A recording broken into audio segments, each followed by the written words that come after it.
저는 이것도 되게 심각한 자기 모순 행동이라고 생각합니다. 김건희는 복수심을 불태웠고 결국 YTN을 근데 애초에 YTN을 왜 찍었을까라는 거예요.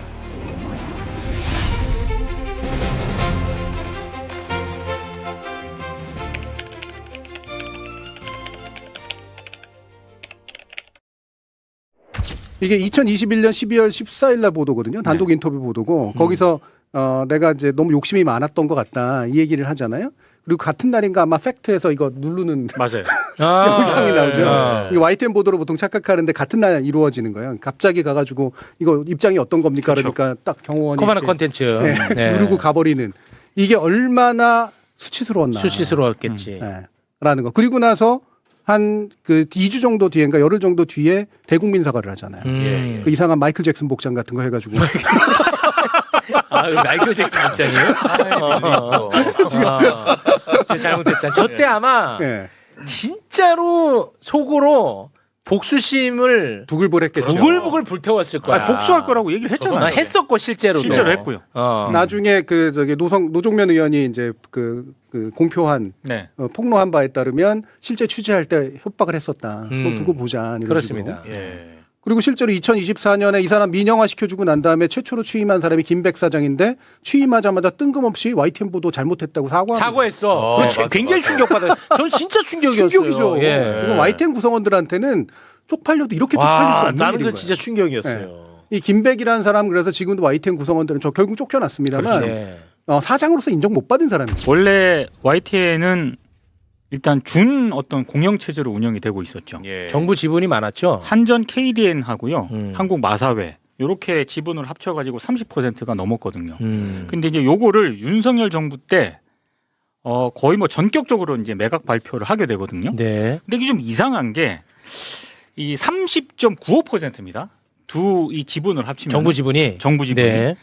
근데 이게 30%를 넘게 되면은요, 방송법상 이를테면 대기업이라든가 언론사라든가 이런 데는 이 지분을 취득할 수가 없습니다. 제한을 하도록 돼 있거든요. 네. 그러니까 그때 YTN 민영화에 대해서 굉장히 관심을 가졌던 기업들, 언론사들 굉장히 많아요. 근데 이 언론사들하고 대기업들이 30%가 넘는 이 구조 때문에 다 탈락을 해요. 지분에 이게 인수에 참여할 수가 없습니다. 예. 그래서 남은 게 뭐 통일교, 유진 이런 몇 가지밖에 안 남은 거예요. 통일교도 많이 원했죠. 그렇죠. 근데 이제 유진으로 결정이 되는 이 과정에서 굉장히 좀 이상한 대목이 발견이 되는데 원래 한전 KDN이 가지고 있는 지분이 있고 마사회가 가지고 있는 지분이 있지 않습니까?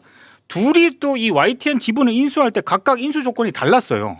그래서 각각 매각을 하면 되지 않습니까? 예. 네. 근데 갑자기 기획재정부에서 이게 불러요. 부르더니 야, 니네 그냥 같이 팔아. 이른바 통매각을 하라고 합니다. 그러니까 이 자체가 좀 문제가 많은 거죠. 그래서 이걸 통매각을 하라고 하는 이유 중에 하나가 그거였던 거예요. 이른바 대기업이라든가 언론사라든가 이 경쟁자들을 탈락시키는 어떤 그런 이 기준이 됐던 거죠. 둘이 지분을 합치면 30%가 넘어가니까.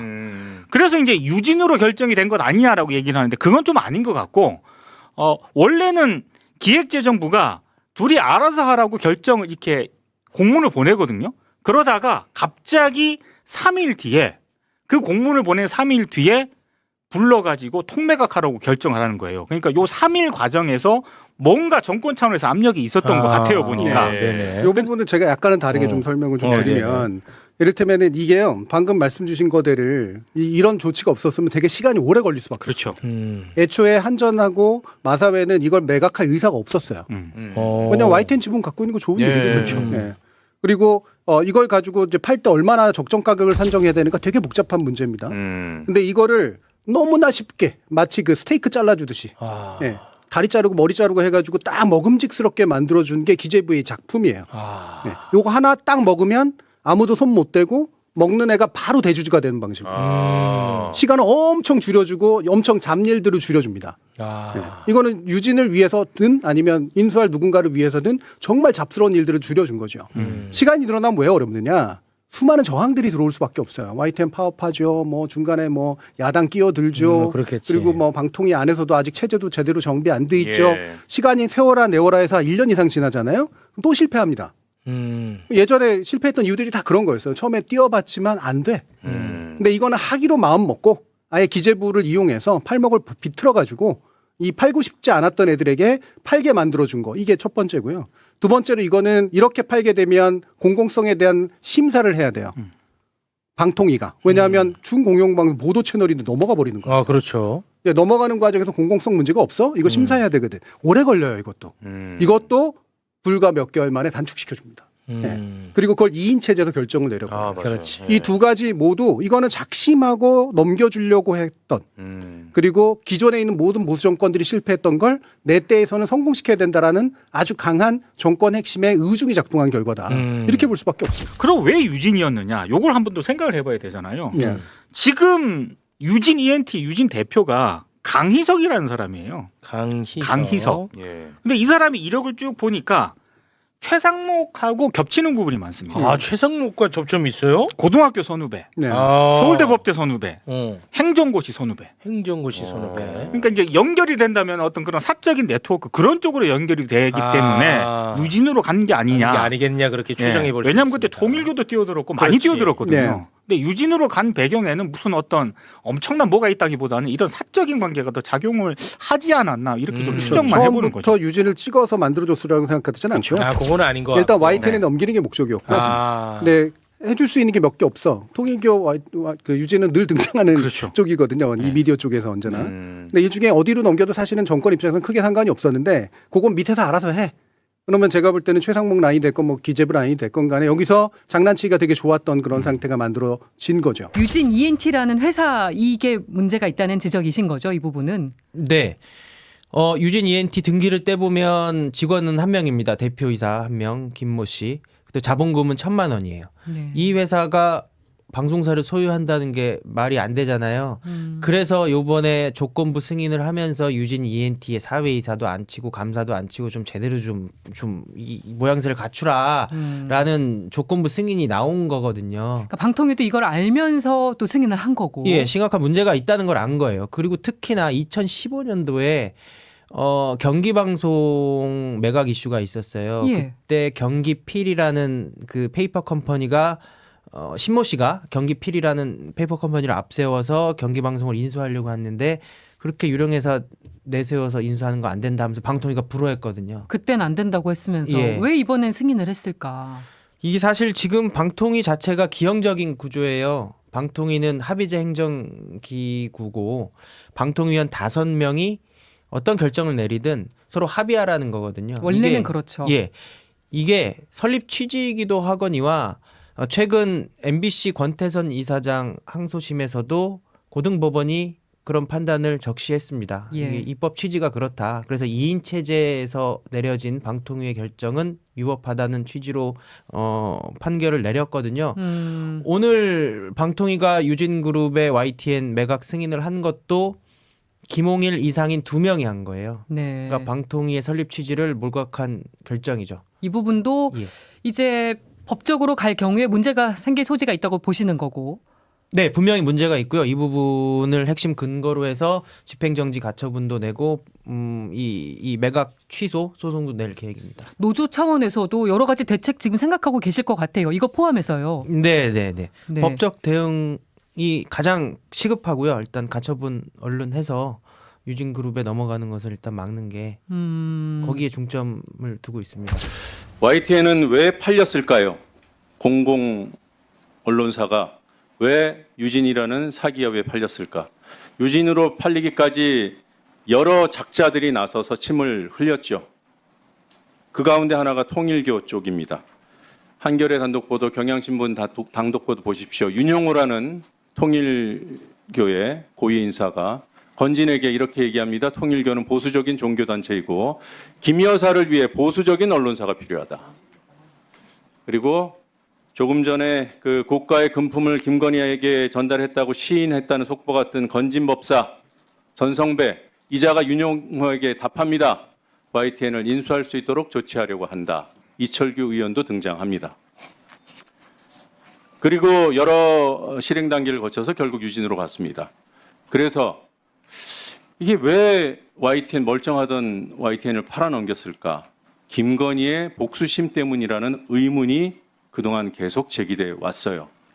그런데 저는 이렇게 생각합니다. YTN 사형화 팔아넘긴 것의 본질은 사적인 복수심이 맞다. 그리고 출발은 김건희에 대한 YTN의 2021년 12월 보도였다. 그 보도는 김건희의 허위 이력에 관한 보도로 당시 상당한 파장을 일으켰고 결국 그 보도 직후에 김건희가 대국민 사과, 눈물을 짜내려고 했으나 결국 눈물 한 방울 떨구지 못한 그 사기극에 해당하는 대국민 사과 쇼를 벌였던 그 일로까지 이어집니다. 그 이후에 김건희는 복수심을 불태웠고 결국 YTN을 팔아 넘기게 공기관을 압박하고 여당 의원을 동원하고 자본을 줄 세워서 결국 팔아 넘겼다. 저는 이렇게 정리합니다. 와 얼마나 역겨운 일이야. 그 YTN에서 내부에서도요 민영화 될 때 사실 일부는 종사자들 사이에 찬성 의견도 있었어요. 왜냐하면 공영방송에 가까우니까 정권 바뀔 때마다 자꾸 이리 갔다 저리 갔다 하니까 차라리 그냥 민간이 소유하면 그냥 지속적으로 쭉 가지 않겠냐 이렇게 생각하는 구성원들이 있었어요. 그런데 김 백사장 딱 들어오자마자 그런 사과 방송하는 거 보고 정말 놀랄 노자였던 거고 야 이건 훨씬 더 후져지는구나. 네. 왜 그런 거죠 구조로 근데 가니까. 그거는? 왜냐하면 이거는 공영은요 네. 이른바 주인 없는 회사라는 의식이 있어서요 네. 종사자들의 문제의식이라도 투영이 됩니다. 예, 보도국장을 선임할 때가 됐거나 뭔가 이번에 그냥 소유주가 싸그리 무시해버리잖아요. 그 원래 동의가 필요한데 동의 안 해버립니다. 예, 그거 가지고 또 판결 났어요. 부당하다고. 그러니까 민간의 소유의 무서움이 뭐냐면 소유주가 사장을 통해 가지고 하는 이 폭력적 독재는 훨씬 심각합니다. 공공기구보다 훨씬. 조선일보, 동아일보 보세요. 그러면 이 소유주는 소위 말하는 대한민국 기득권의 입맛에 맞춰야 본인에게 이득이 될 테니까. 그렇죠. 예. 아. 그리고 더 웃긴 건 그런데 이런 데들은 또 이제 생존 능력이 또 되게 좋아가지고요. 예. 이재명 정부가 들어서니까요. 이사회를 싹 바꿉니다. 아 그래요. 네, 싹 바꿔가지고 거기에 민주적 어떤 진보적 태도를 가지고 있는 기존 언론인이라든가 이런 분들을 이사로 안 쳐요. 사회이사로도 안 치고 방어막을 구축하는 거지. 야 알리바이는 또 이제 막 맞춰주는구나 네. 또. 그래서 저는 거기에 가서 앉아 있는 분들이 솔직히 말하면 실망스럽습니다. 아. 거기 가서 왜 그 이사 해주고 앉아 있냐고. 그러니까 YTN 구성원들은 지금 유진 체제가 법원 1심 판결이긴 합니다만 위법성이 확인이 됐잖아요. 네. 그래서 이 유진 체제를 끝내야 된다는 어떤 그런 목표가 상당하거든요. 그래서 지금까지 싸우고 있고 지금도 이 시각에도. 근데 이제 이사회를 재편해 가지고 이른바 윤석열 때하고는 완전히 다른 인사들을 여기다 막 포진합니다. 판결의 출신들을 막 가서 꽂아요. 와. 진보적인 그래. 어떤 그런 인사를 막 얘기를 합니다. 되게 아니할 말로 윤석열 정부에서 쿠팡에 가 있던 검사 출신들 데려다가 앉혀놓는 거 또는 반대로 보내는 거하고 거의 유사해요. 아. 이거는. 로비하기 위해서 앉혀놓는 거죠. 무섭네. 그러니까 이제 YTN 구성원들 지금 싸우고 있는 구성원들 입장에서는 전선이 막 흐트러지는 거죠. 복잡하게. 그렇죠. 복귀를 시켜야 되는데 그게 아니라 요 정부의 입맛에 맞게 한번 좀 보도도 좀 해보고 그런 말 절대 안 하죠. 이분들은 공정한 보도를 하게 만들겠다 내가. 뭐 그렇겠죠. 네. 근데 솔직히 말하면요, 이거는 진짜 무식한 소리인데요. 언론사의 이사회는 경영을 하는 존재지. 보도 내용에 간섭할 수 없는 존재입니다. 근데 지금 이사회는요, 기존의 김백사장 체제보다 더 심각한 게 보도 내용에 간섭을 해요. 그거를 공정보도라고 지금 포장하고 있습니다. 이게 민주진보 계열이라고 하는 사람들이 이사를 앉혀놓고 하는 짓이에요. 그거는 근데 불법 아니에요? 그거는 불법은 광속법상 사실 잘못된 일입니다. 지금 그 일들이 일어나고 있는 거예요. 일어나고 있어요? 물론 변명을 하죠. 저널리즘의 공정성을 위한 위원회를 만들고 이사회가 그거 일부를 책임을 지겠다. 이런 식으로. 그러니까 이런 거죠. 윤석열 정부 때 YTN이 좀 잘못 보도하고 이런 거 있지 않습니까? 네네네. 뭐 저널리즘 뭐 위원회를 만들어 가지고 거기서 이제 마치 진상 조사하는 것처럼 네네. 이런 식으로 하는데 YTN 구성원들은 이거 지금 보도 개입하고 있다라고 지금 비판을 하고 있는 네. 거죠. 아. 만약에 그렇게 하려면 방송법에 어긋나지 않게 이사회가 굳이 나설 일이 그렇죠. 아니라 네. 보도 책임자를 잘 선임하고 그 보도 책임자를 동의를 얻었고 구성원들의 그리고 그들과 함께 그들이 참여하는 위원회를 만드는 방식으로 가면 이사 일부가 참여할 수 있겠죠. 그걸 왜 이사회가 주도해요? 저는 이것도 되게 심각한 자기 모순 행동이라고 생각합니다. 보도의 공정성이란 이름하에 이사회의 장악력을 보여주는 것에 불과합니다. 알겠습니다. 이 중요한 얘기네. 네. 서울신문 호반건설 얘기도 좀 하고 여러 가지 해야 되는데 네. 시간 관계상 이 정도에서 마무리를 좀 짓겠습니다. 댓글을 보면은 YTN이나 이런 쪽에 관심이 없는 것 같아요. 지금 다 평택을에 일단 잠깐 가겠습니다. 네, 평택을에 가겠습니다. 그래서 YTN이 평택을에 매각된 줄 알았어요. 평택을에 매각된 줄 알았다고 YTN. 그거는 조금 이해해 주시면 좋을 것 네, 같습니다. 괜찮습니다. 남산타워가 YTN 소유라는 것만 아셨으면 좋겠어요. 남산타워가 N타워. YTN의 소유다. 소유입니다. 네. 그건 왜 알았으면 좋겠습니까? 우리 맨날 서울 지나고 캐대원에도 나오고 그러잖아요. 아, 그러니까 우리가 모르는 상징성이 사이에 있으니까. 공공재산 자산이 예. 누군가의 손으로 넘어가는 거예요. 꽤 많습니다. 그거 민영화가 됐으니까 그거는 이제 사유재산으로 넘어간 거네. 유진한테 넘어간 겁니다. 아, 그러네. 네. 어. 상징물들이 그런 식으로 쉽게 넘어가는 거예요. 그리고 그러네. 유진은요. 한전 KDN이랑 마사회 지분 가졌지 않습니까? 또 작년에 유상증자까지 했어요. 지분이 더 많아졌어요. 그러니까 이게 지금 이 최대주주 다른 지분은 막 연합한다 그래도 이 최대주주 지분이 흔들리지 않는 지금 체제가 돼버렸거든요. 공고해요 지금 굉장히. 네. 알겠습니다. 김건희가 찍었습니다. 기재부가 설계했습니다. 3일 만에 방침이 바뀌었습니다. 담당 공무원은 연봉 3억짜리로 영전했습니다. 자본금 1천만 원짜리 페이퍼 컴퍼니가 공영 언론사를 인수했습니다. 법원은 위법이라고 판결했습니다. 정부는 항소를 포기했습니다. 그런데 유진은 아직도 항소 중입니다. 그리고 지금 이사회는 보도에 개입하고 있습니다. YTN 민영화는 끝난 게 아닙니다. 지금도 진행 중입니다.